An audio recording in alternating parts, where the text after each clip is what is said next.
Hillary Clinton names Tim Kaine as her running mate.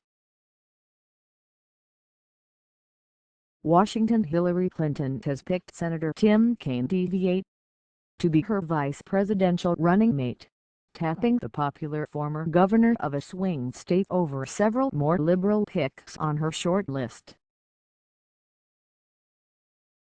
Clinton and Kaine are set to appear together at a rally in Florida on Saturday.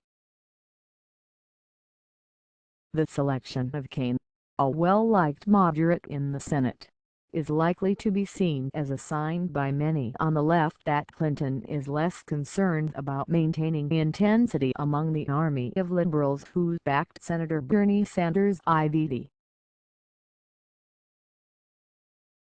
and more concerned about the electoral map when her opponent is Donald Trump.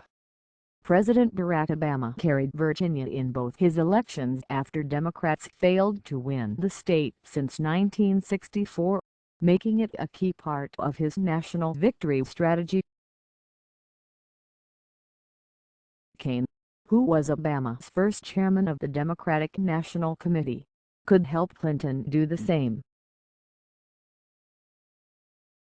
Donald Trump's bellicose, fear-mongering nomination convention this week likely added impetus to pick Kaine, who would add another layer of executive experience and heft to the ticket. The campaign source said Clinton and Kaine met at her home in Washington, D.C., on Thursday after doing the campaign stop in Virginia that had been scheduled as a tryout. Clinton had been impressed with Kaine's style on the trail, which looked very much like an event with a pair of running mates. She invited him for the meeting a day ahead of sit-downs with other potential VP nominees. Those meetings leaked to the press. Kaine's did not. Clinton quickly determined to meet Kaine again on Saturday for lunch with their families, including Bill Clinton, Chelsea Clinton and her husband Marc Mezvinzky, and Kaine's wife, Ann Holton. According to the source, Clinton's campaign chair, John Podesta, had started the VP search back in April, bringing binders of potential running mates to her Chappaqua, New York, home in a Duane-Reade bag. His prime advice to her was, "It needs to be someone who, whenever they walk into a room, you are glad to see them and want to have them as part of any conversation." She felt she had that with Kaine, and kept telling aides she also had complete confidence Kaine was ready for the job. Kaine was bound to be treated skeptically by some liberals because of his position on abortion rights, which he personally opposes but politically supports, and trade. However, in the immediate aftermath of his pick being announced, the abortion rights group NARAL came out with a supportive statement. In addition, the Clinton aide told the Huffington Post that Kaine had told the former Secretary of State that he would oppose President Barack Obama's signature trade deal, the Trans-Pacific Partnership Agreement, in its current form. The aide said that at some point in Kaine and Clinton's two conversations prior to the selection, which she made Friday night, 8 days after the first meeting, he agreed with her that a trade deal had to meet certain criteria on protecting wages and national security, and that the TPP did not. Kaine has supported legislation known as Trade Promotion Authority, for fast-track authority, which expedites trade deals like the TPP, but in relaying his opposition to it to Clinton, he formally came out against the TPP on substantive grounds. Kaine may help Clinton carry Virginia, but her choice could also aggravate the Elizabeth Warren wing of the Democratic Party, which sees the Virginian as a business-friendly centrist unlikely to champion their top financial reform goals. They had been pulling for Warren, Sanders or Labor Secretary Tom Perez to get the nod. Indeed, the Progressive Change Campaign Committee zeroed in immediately on Kaine's support for fast track, which allows the president to pass trade deals through Congress with simple majorities and no amendments. As we saw in Donald Trump's speech last night, Republicans will run hard against Democrats on trade this year, said PCCC co-founder Stephanie Taylor.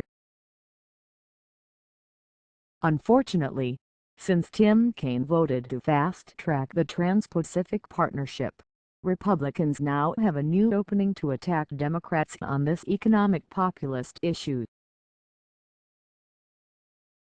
Liberals also complained about Kaine in 2013 when they were trying to end the Bush tax cuts, and Kaine helped broker the eventual compromise that kept the lower rates for people with incomes up to $400,000. Still, Kaine's nomination could hearten civil libertarians, war opponents, people concerned about gun violence, and immigration reform advocates. He has complained often about the White House's unilateral use of war powers, and was the first Virginia governor to oppose the death penalty.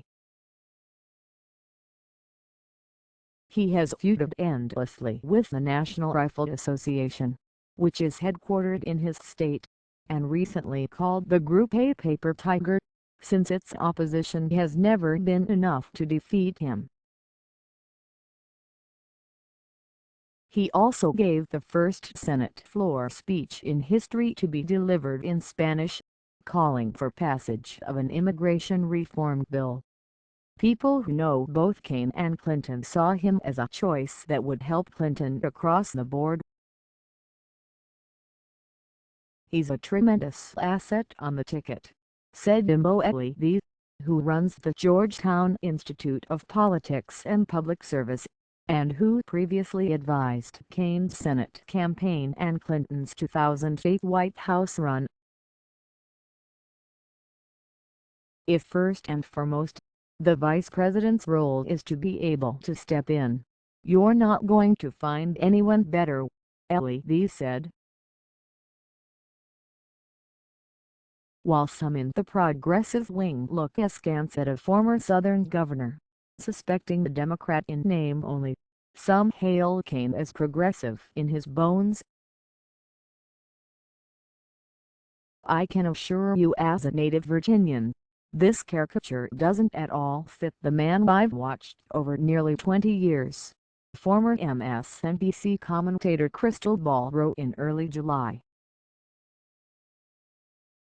He's also recently been more vocal on certain issues important for the Democratic base, including reproductive rights. Reade noted that Kaine used to be called the most liberal governor in Virginia history, after doing mission work in Honduras and putting his Harvard Law degree to work as a civil rights attorney. "He's a true progressive," said Reade, who could see why Clinton was comfortable with Kaine's campaign style. Kaine not only knows how to connect with voters, but is able to attack an opponent without turning those voters off, winning over diverse groups in cities, suburbs and the countryside. Reade recalls watching Kaine when he was running for Virginia's lieutenant governor job in 2001, after the 9/11 attacks, and being astounded at how Kaine could launch a blistering attack on an opponent and still be liked by the audience. "I remember one speech where he had the people eating out of his hands," Reade said. "It wasn't until later that I realized, oh, my God, he just ripped his opponent's face off, but it didn't feel like it." He can be tough, but he does it in a way that actually draws people in," LED added. Ultimately, Clinton seems to have made the assessment that such skills are exactly what she needs for a contest against someone like Trump.